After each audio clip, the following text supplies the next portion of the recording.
सड़क पर सोने वाला ससुराल।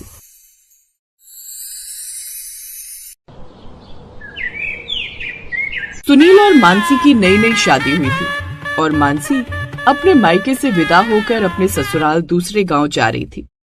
विदाई के वक्त उसकी माँ की आंखों में आंसू थे। मानसी बेटा, अब तुम दूसरे घर जा रही हो, वहां हमेशा सब लोगों का ध्यान रखना, सबको अपना मानकर चलना और सब लोगों को उतना ही प्यार देना जितना प्यार तुमने इस मायके वाले परिवार को दिया है।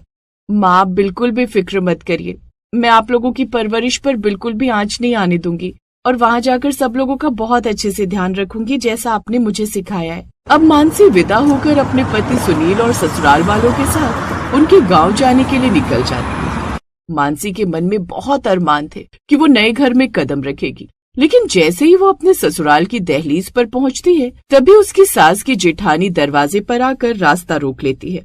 रुको, कोई जरूरत नहीं है इस घर में कदम रखने की। दरअसल अब ये घर तुम्हारा नहीं रहा, ये घर अब मेरा और मेरे परिवार का है। ये बात सुनकर मानसी की सास के पैरों तले जमीन खिसक गई। वो बहुत ज्यादा हैरान हो जाती हैं और रोते हुए कहती हैं, आरती जेठानी जी, ये आप क्या बोल रही हो? इस घर में तो इतने सालों से आप और मैं दोनों साथ रहते हुए आए। मेरा और आपका परिवार इसी घर में पला बढ़ा है और आज आप कह रहे हो कि ये घर हमारा नहीं है।